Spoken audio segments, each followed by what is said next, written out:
Zviri Mudzimba.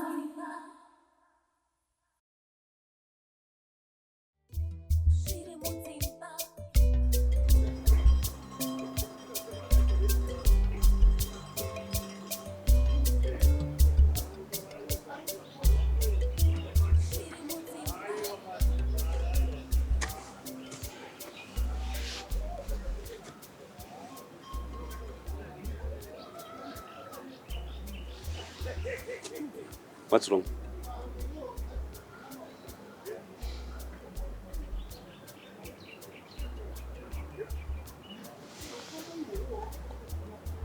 It doesn't feel right. This whole situation doesn't feel right. I mean, come on, buddy. I mean, I'm with a decision. And they just come and everything is just great. Everything just works out well. I mean, trust me, this is scary. This is way there. Yeah, but this is too easy. This is just way too easy. Easy come, easy go. Why they did this and for what reason, I don't know. You know, life is full of ups and downs, but this is just too smooth, too perfect. It's like a straight line, and life doesn't give you for free. It's wrong. It doesn't make sense at all. And my gut is telling me that this is way more big than it seems. Go on. Usanyanya kufungisisa. Kama ndizvo zvaifanira kuita. Huh? May I say, appreciate what you have and enjoy your life. Stop asking my questions. I can wonder, asking my answers. You don't get it. You don't get it, Abum. Trust me. This doesn't make sense. Haungomuke makusena and everything. Wow. Zatofamba, watone wakazi too, as if nothing ever happened back then. My time watongochinja moyo. Man, you know, I could imagine so many possibilities of how this would go. Vanessa gonna sadzoka, Lila gonna sabata pamuiri, I don't know. But I did those things, fine. But how this is going is scaring me, Davum. This is not good at all. Chandu Zazawu, this is not good. Let me tell you something. Trust me, you tell me one day something is really wrong here. Let me tell you something. If you start doubting your wives, you're going to be in trouble. You're going to open Pandora's box where there's a lot of questions and less answers. And trust me, you don't want that. What's the point anyway? You and one only doubter. What's the point of trusting someone who can trust you? Well, Messi understand this situation. So now life, your marriage, your relationship, it's like scripted now. You have to follow the script. I don't like where this is going.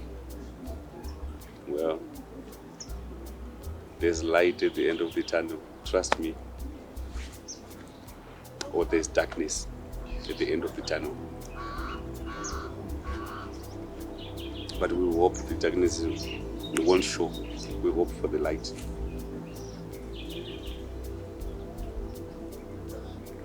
I'm hungry. Let's go and eat something. Some mazondo.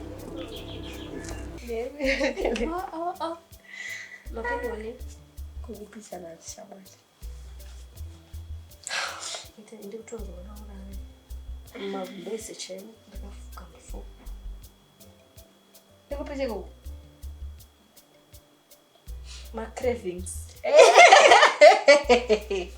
Ndiko creva kumbezi.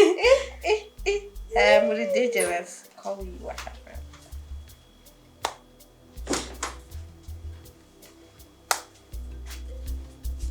No, Kazime Mushiri in the fighting mode. No, this doesn't need someone. Please forgive me, that's right. I'm sorry. Baba, you told him fighting mode. Just depends on what you say. Mascara say.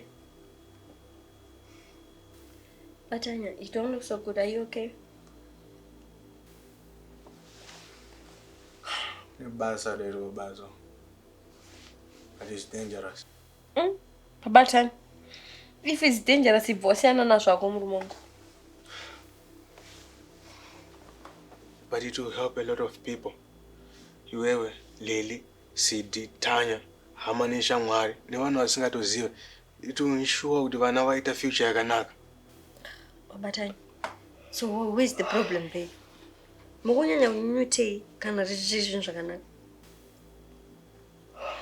know that feeling you get when everything is just going in the right direction? I don't have it. I'm good at permission. I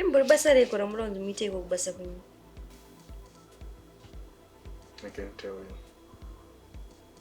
Well, Baba Tan, if it's going to help me, na Lily, then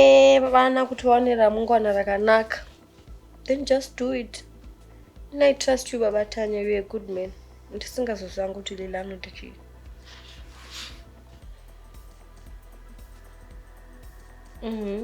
Just make sure, Baba Tanya, you come home back to us every day.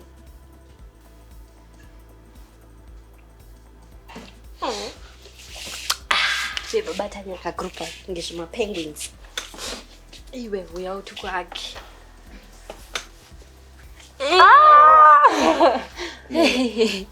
Don't you see it? So guys.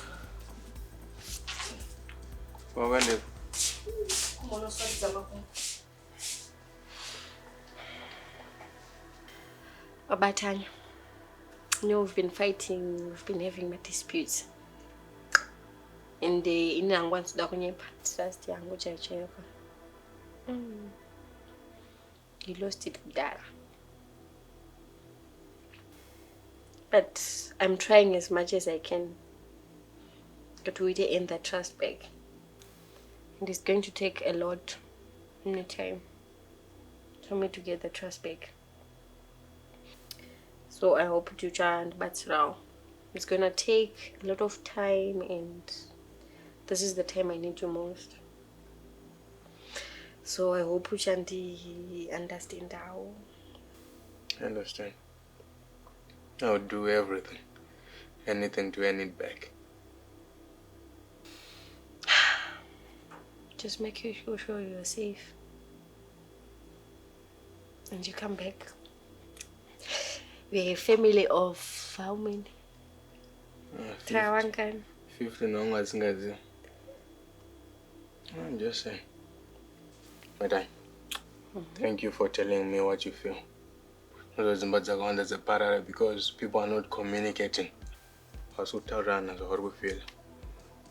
thank you. Thank you so much. But you have to promise, Ka, every day before you go to work, there's a hug for me and for Lily. Yeah, that can happen. You have to promise. Personally, every man I need to open up to my DNA. But DNA test echi. Doesn't get on with it. Iwe. DNA test. Yeah. Yay. Yeah, pana. Unamkoma ngona mninga gapana ukuthi singambo putati chidede. Kolidar go.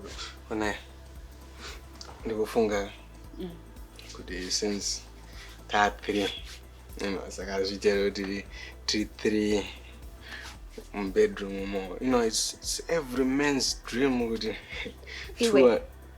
Don't even think about it. Not even in Wonderland. Anyway. Kiss my ass. Yes. Hey. What about that? Yeah. Wait, Pichika. John, Lily, what you eating? Why Pichika phone? Is that dog? Papa, Papa, now. Oh, my God, I call.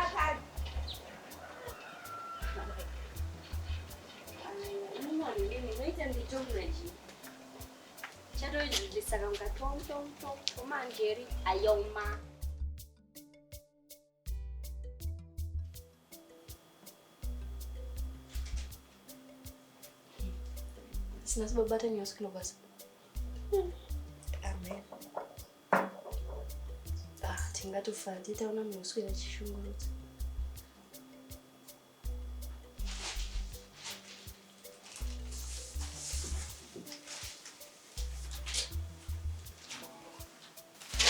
Datuti mchabuda makaita makeup hii. 50 years mngasata pete ukazile bila. Apa you're not even done yet na baba Tanya. Antange muno mukadzi baba Tanya iwe mbomira kudarukana. Yanga ari mukadzi taito tunoona akaita mwana kuti kupeka bag remwana obva rake. Zviko zvabombo verenge munhu kutadza unyatsogadzirwa makeup dzamuri zvo nemukadzi. Tira kuona nawo dziri munyuzo. Mune kuona chi? Baba Tanya wati. Iwe mira mushemani. Uda kuona chi? Unaverenga chi baba Tanya? Newspaper. Anda uverenga na umuzi. Kuna iwe bebe? Chicho uri kuita? Kumwe kwakapetwa, kumwe kwakareba. Saka rega nditongoita utrops. Utozengeka kana unesa kutotedzera transit. Kasaka ndakuita wakatrops. Zonzi stands, zonzi. Hembe dzele zvinoita ndifilo ngemuyelo bon. Goodbye. Nei baba Tanya miri henyu. Zvina mukaenda kubasa makadaro murume mukuru. Koma sokisa kwangu. Aspanze. Zvakakuomera henyu na maita. Kana mama ya. Kana tichewe ECD adai. Potato. Iwe baba Tanya ndisire kamari yogurt. Yogurt.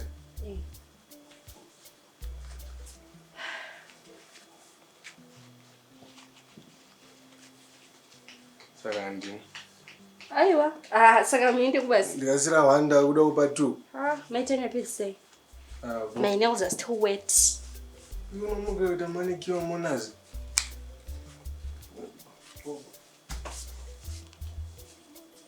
Pane chinosunga ipepo kutsvaga.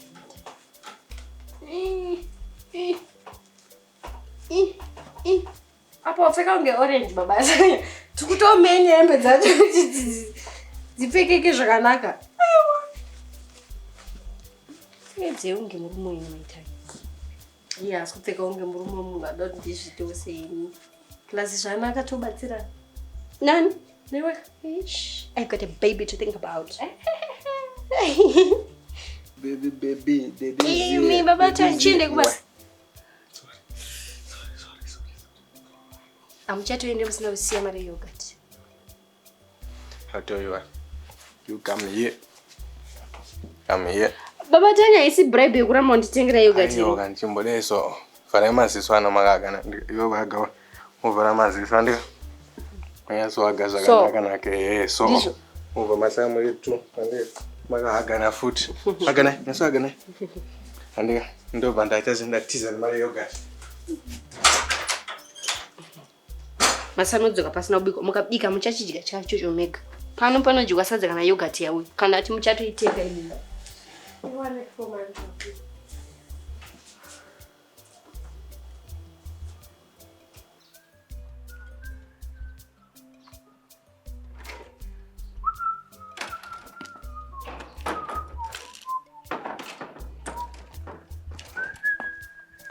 Hey. Yes, babe.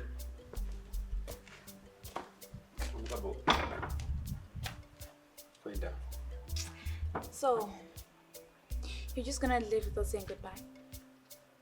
No, I didn't want you waking up.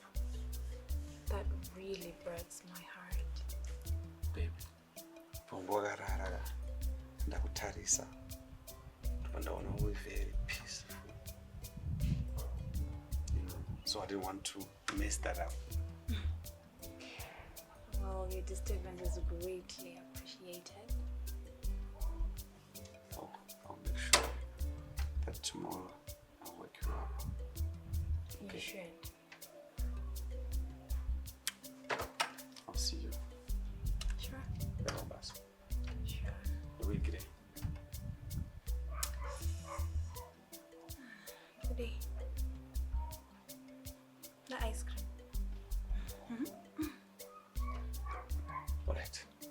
ice cream. No, not pizza. Mazvona ndosoka muchifana kuramba wakarara. You're peaceful wakarara. It is wakutara marwan. Iwe. Ndokuda. I love you too. Okay. See you. Kama yako. Ndaisa mungu ndiswela ndinayo. Bye bye. Bye bye.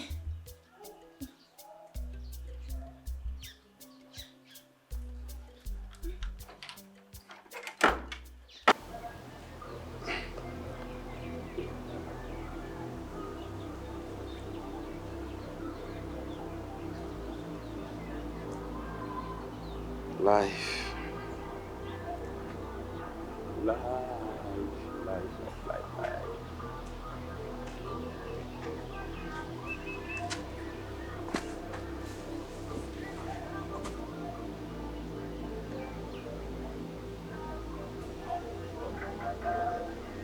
Are you okay? Remember I had your ice cream.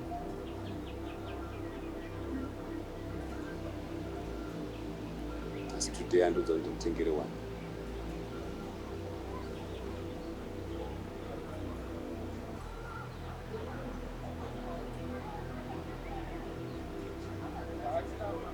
Are you okay? Yeah. Are you?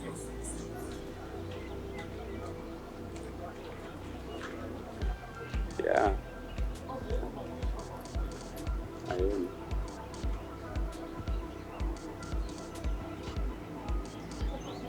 If we are both okay, why does it feel strange? Is it?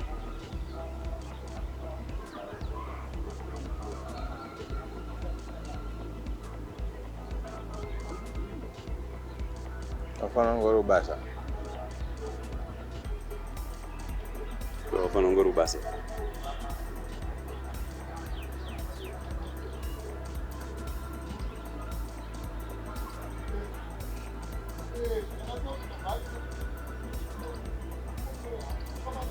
Mana BMW.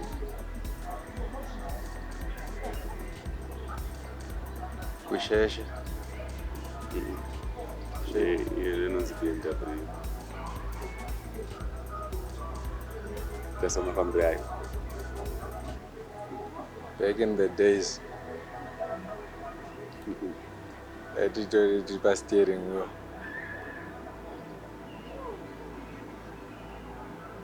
And the bus. Let's just sit here for a while. Okay, let's sit. Are you happy? Yeah, I'm happy. Love is always all over my house. Are you happy?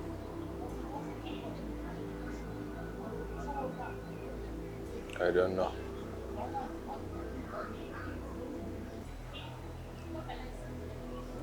You need to find that happiness. It's weird. What's weird? Everything. Life is weird. You are weird. And you are very weird.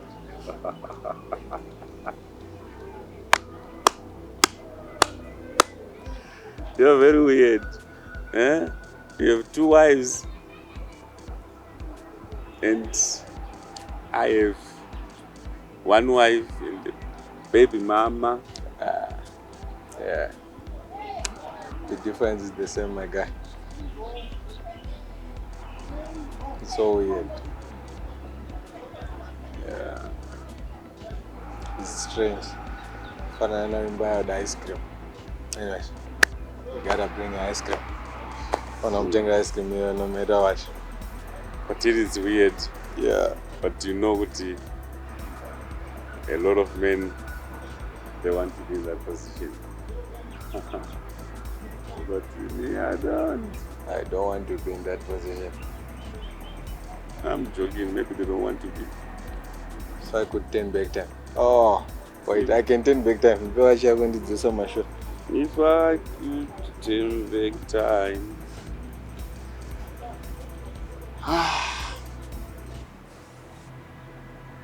When I'm a BMW. Come, dear Toga, etching. And fano tumbo chakagana. Kamba muno mutoyasa mbari chona bima. Magusheje bima rija. But anyways. We have those back at home. And the men never atigute.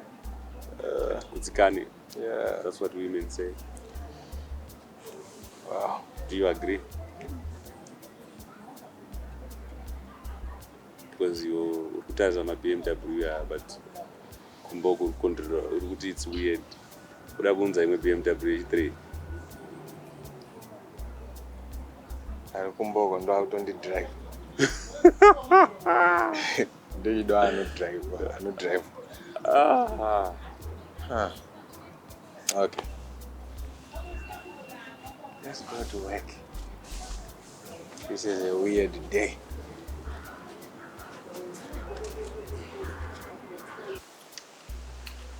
Shoot up about it.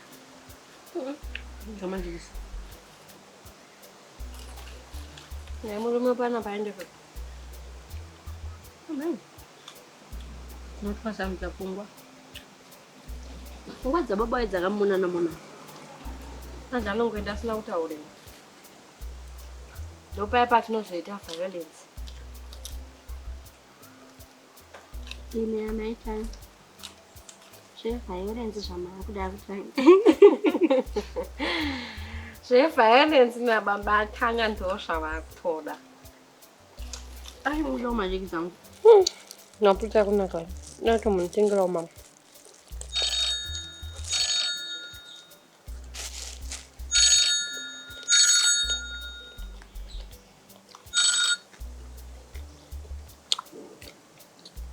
Hello? Am I right?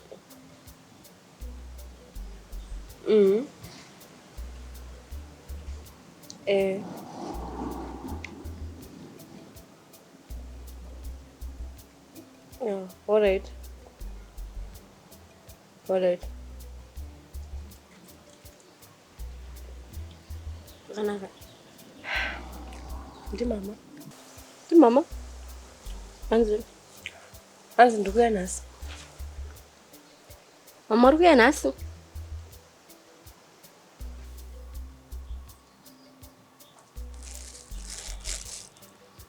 Ndakuita.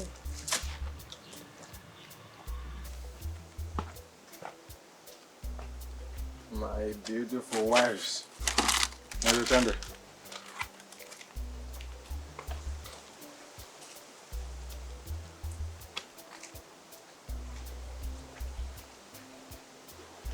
Kwanaga, I hope you guys are not fighting this evening. Isn't it?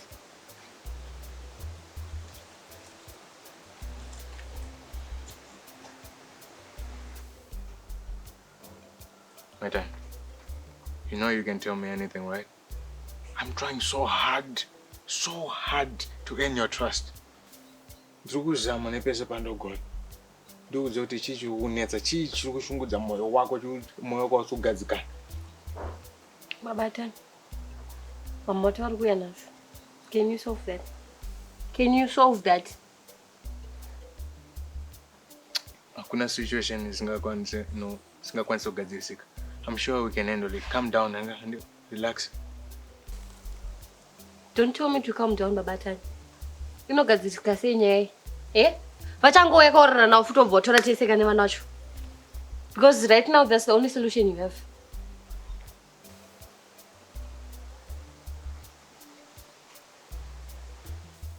Sorry. I've got a lot on my mind. I didn't mean that. Yeah. It's okay to say what you feel, you know. It helps people feel better. Yeah. So I'm going to tell you. No need to apologize. We all have bad days. We say things, we do things we don't mean. But at the end of the day, life goes on. Anyways, you gotta smile.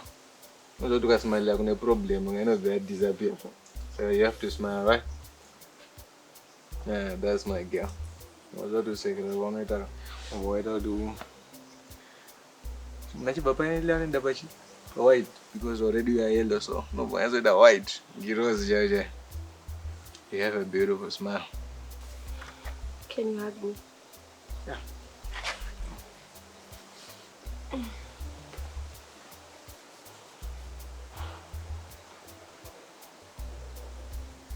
Thank you. Yeah, okay. Yes. I don't part of life. I don't get physical. I don't inzo. Anamapira ndatoenzwa ndaipfeka ndinotenga madomasuko. It's okay to stay safe. Nah, we are my mind. Andina. Sure, do it. Uya. Atenga ndo zvononetsera ndoda kunyengererwa. Ndoda kuuya kabati unozoji. Kedoto mu. Nende twemwasa. Anouya kani.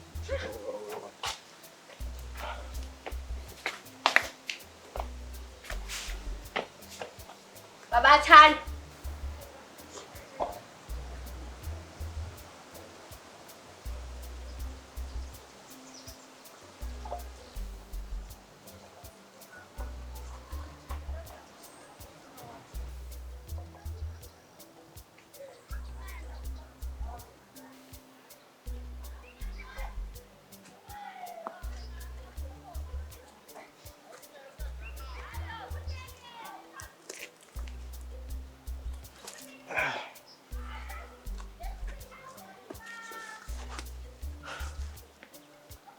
You don't look so good. What's wrong?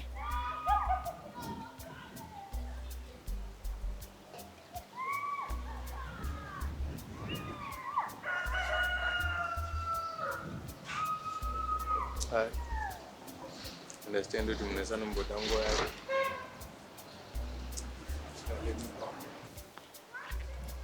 Which kind, Baba Chan?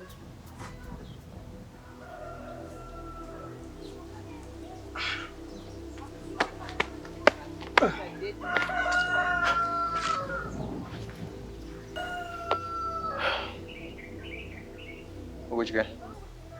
Baba Chan. Mama alikuwa nasi. I don't even know what's going to happen. I don't even know the situation in which I say. I'm a disgrace to my parents. This is not what they expected from me. This is not what I expected from you too. Really? So I know the phone is just terrible. Just Zimba Mpungo. That is your decision. And besides, whatever happens, we're all in this together. You got my bag, I got yours. We got Vanessa's bag, she got ours. That's what family do. Baba Chan, I know my parents. I know my parents. Vabereki vangu ndinowaziva. Baba namai mufu ndinowaziva. Yeah. And I also know you don't know how they're going to react. You don't know what's going to happen. So, you know, the fact that we don't know keeps us going. Baba Chan, how am I going to face my parents? How am I going to face mama? Do not tell son I will say. You're the one of it.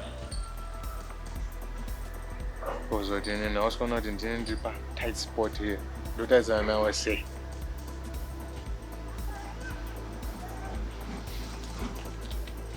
But anyways, if everything goes sideways and we go on, I just want you to know. No, and I will put you the RIP. You were such a good friend, a good mother, a good father, a good sister. Loving memory of you. Baba Chan, this is not funny, man. We're talking of life yet. Pain go.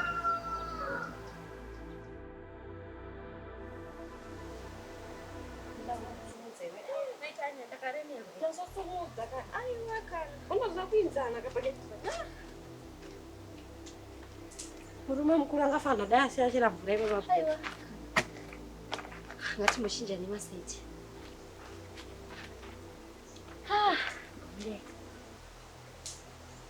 Takura kan.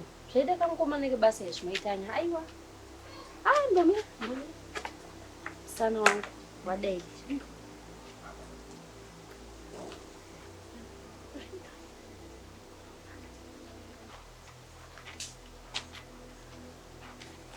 Mama.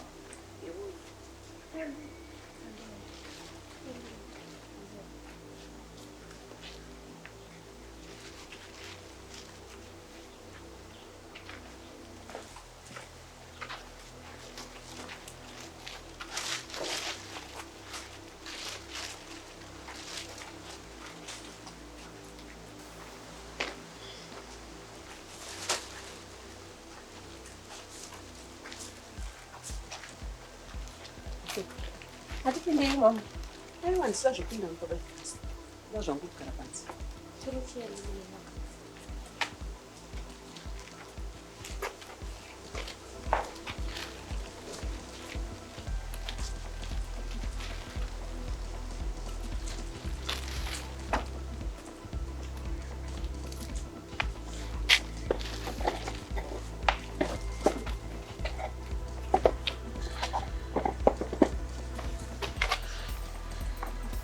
Wafamba zvakanaka mama. Ndafamba zvakanaka.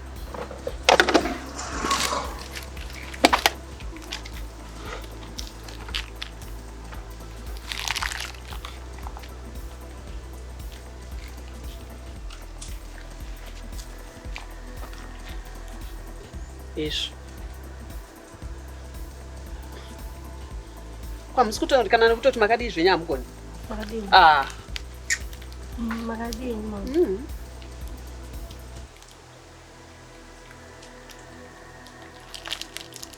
Saka chiko chikumbotora nzvimbo. Mabasa enyu kwa mama. Mabasa angu ei? Uziva kutaura naye here? Mama, patakatangana na baba Tanya panapa, makati liligeza uye kuno kumatown kusana na baba Tanya. Zvamaida imi kunyasoedza kutaura ndo zvakaitika izvozvo. Zvandakamutaura uye kuno ndakati asvikoita izvo zvakaita izvozvo. Imi maimbotauya achiwira chi. Ndaitika pamwe vana munoziva vana vemazuva ano ka. Isusu takakura takarerwa zvakanaka. Zvandakataura kuno ndakati asvikoita izvozvo zvinabata naye. Zveunzenza. Unzenza kawo. Isu takarerwa zvakanaka isu taiteerera. Imaona mazuva ano hamuteereri. Ndozvatopo mama. Zvii? Izvo zvika. Iwe hausunzwa ndikutaura. Zvandakakuti enda kuno ndakati ndozvo vakawanda isaigara nevaramiso. Vandaramu ndivana baba. Hausosora tumaramba mama mukandimanikidza. Ndakakumanikidza nechokwadi iwe. Mama muchikurangarira pekutanga mama ndikaramba mukati enda unochengeta baba nguru. Ndakati enda unochengeta zvokuti vachengeta kusvika papi? Mama ndazomboziva kuti unochengeta kusvika papi. Saka izvizvi watoshaya vakomana kunze kwese uku katirga iye ndiye mukomana baba mukuru wako ndiwe murume chete vari muno muZimbabwe. Mama dai musina ndii kuno kudai zvinambobvira zvakaitika. Dai ndakazvigarira kumusha dai mama izvizvi pamwe ndakutoenda kubasa. Asi mimi mama makandipusha mukati enda. Haikona kuda kuhwanda mama namaitanya muri tu. Imimi ndimi muri kublame ndiwo ndikutoblame for the situation and imi maitanya maisire murume wenyu. Ezvo chitasai mama wakuisa blame kwati asi ndiwo mama wakandichirongedza mabhegi wakandipusha akati uya kuno. Saka ndakati uya urane nebaba nguru. Exactly. Mimi makambosire murume wenyu. Makandisiya ndite sei? Right. Mubvunzo wako iwe ndoda kutombondipindura pane wanda akuchikubvunza izvi neizvi. Akasiya murume wake. Akaenda unomuisa pamakumbo pake. Chinzwa ndikuudze. Varume vese vanenge vari munzira umu kana ukaziva kuti hana murume asiwa nemukadzi wake unobhurukira. Asi mimi mama ndakukubvunza iwe mubvunzo. Dai makanga musina nditi ndiuye kuno ndikadai ndine pamiri pababa Tanya here. Nzenza kainzenza chete. Pamwe ungadai wakangova iko kumushakana vaya kumushakana kutongoti paone iwo sisi wako aripo wacho waingozviita futi. Vangani vanomitiswa vakadzi vacho varipo. Unofunga kuti kunomitiswa kunoitwa vanhu vese vakadzi vacho vanenge vaenda. Unzenza. Saka mama kana mukuti ndiri nzenza mukundibvunzirei? Ndikukubvunza nekuti uri mwana wangu. Kake kupedzesera uchidaira muromo wari kudaira iwewe wakatarisana neni ndinokurova. Uri kuzvinzwa? Akugangarika zina nebasa rese. uri kutaura nani iko iwewe? Iko kusanzwa ikoko ndosaka zvinzi chembere mhenzi dzakabvira kumahumbwe. Unamisidzana neni ndiri mwana wako? Iwari kunditi nzenza. Unzenza ufunga kuti tokupa degree tonoti ndaone graduate wako zvinhu zvawakaita izvezvo. Unzenza. Ndo unonzi unzenza kana wanga usingazvizivi. Zvinezvi zvaapapi? Muchadi? Kutinyadzisa kunziwa kubaba wenyu havasi kugona izvezvi ndikutaurirei. Vatoramba kuuya asi musi wamunoonana navo huko yoyi. Inda muchinyadzisa kudariso. Munonyadzisirei kudai? Muri vana rudzii? Iyewe unoona mukoma wako achishushwa panapa zvese zvinezviitika zvekandai kutoya kumusha kwaaita kuya. Kwaiwe kutiza kushungurudzwa kwanenge aitwa nababa kutanya. Iwo akutiwo ipapo kwati. Une pfungwa. Wosvika kupfuisa futi mukoma wako yeye anga abvira achingonetswa nakare. Izvizvo wosvika kumupfuisa futi. Ahunyare. Amaitanya ndikukufuisa. Uri kutomupfuisa kana waku Uda kunditi chiko iwe? Ndikukufuisa ere maitanya? Ndo zvatoposva. Wada kuti chitese. Aiwa, ini ndakanga ndabva pamba pako ukanditeera. Upenyu wawairarama iwowo.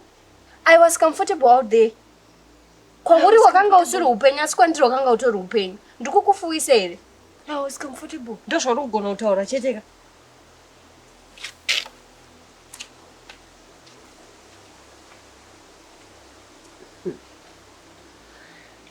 Hasana mwana zvakadai. Ndatoshinga mama kondoita sei ndo. Kushinga kudii? Ndo zvapoka mama ndouraya ere mwana wamai. Haumurai mwana wamai wako. Saka ndoita sei? Aiwa mwanangu. Rega tigogara pasi baba wako tikunzwa kuti vanoti udii natete vako. Kunyange zvikanzi pane we40 atoo mwana akaita mwana zvake kana achizvarwa anozvarwa asi rega tigona barika harinakidze mwanangu. Barika harina utano.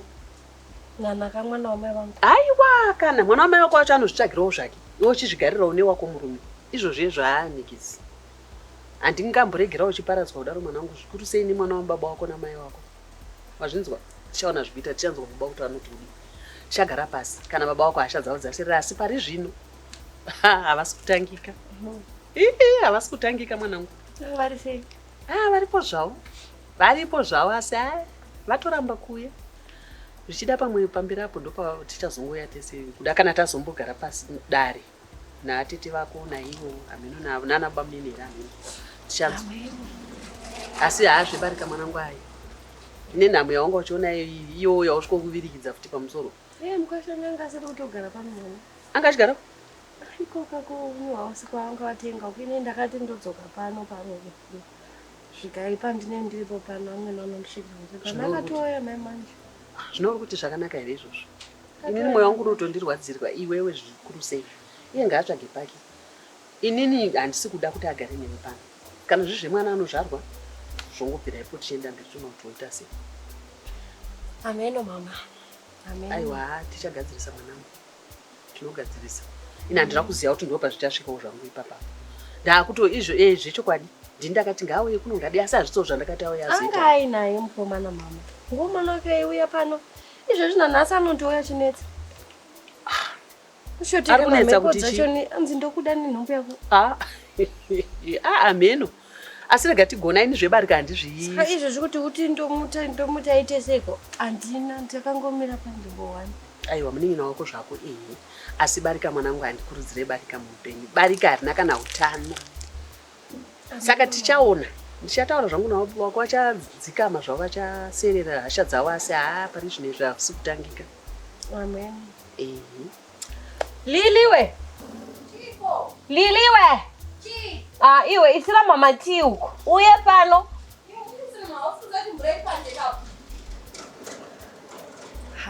Zvakaoma. Tii atabika mai manje apa yatopera.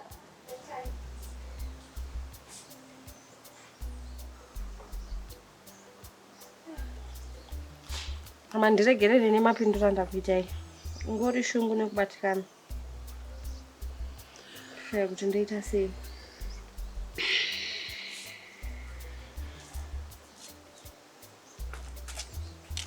ndiri kuzvinzwa zvangu asi zvakaoma. Mama, ndokumbira regera. Rwechi? Wakaita zvinganiko? Andi pane zvawakaita mashure kuya zvawaita izvi. Saka rwarukumbira nderwe papi pacho. Utanga ndiro zvisi zvakaitika kumashure. Zvichitonde mapindirana achikuita. Ndokumbira ndiregera mama. Andizivi wakandowana izvi zvangu zvandave izvi. Kari kangu ndaikurova. Uri kuzvinzwa? Handigangarikirwe nemwana wandakabereka kudaro izvo zvizvo. Uri kuzvinzwa here? Nemaitiro ari kuita uchichenamira mukoma wako iyeyo futi. Ndikukunzwa zvangu zvese zvauri kuita panapa. Zvino tarisai kuno mainana. Kuno tarisai kuno kwandiri. Panapa hamusi kugara. Muri kuzvinzwa? Nababa mukuru wenyu ivavo wotogara wavataurira kuti hanzi mama handisi kugara pano. Haupfuise mwana mai wako waiziva kuti aitamburana kudhara. Achishungurudzwa wakuda kusvikovirikidza futi izvo zvizvi hausi kugara pano. Uri kuzvinzwa? Ruregero rwako ndarwinzwa zvangu mese mazvinzwa. Asi taakutangira ipapa ndotaura nababa wenyu. Kana ndataura nababa wenyu tonzwa kuti vanoti kudii, asi ndichataura zvangu navo kuti iwo ndozviziva kuti havafarire kuti mwana wavo uyo azoshungurudzwa zvakare. Amen, tete chingonzwa kuti vati lazi kana situation yapo mama yatopo. Situation iripo zvayo asi hapana chisingagadziriki. Zvinhu zvese zvinogadzirwa. Amen, ngatipinde imba mama tiyenye nenge yapisa manje. Ukaya kutotutuma. Zvakanaka. Bye. Handiri imbawo. Nyarira zvisare basa rese. Maitani. Upinda mba kubhaketi kurara panze re.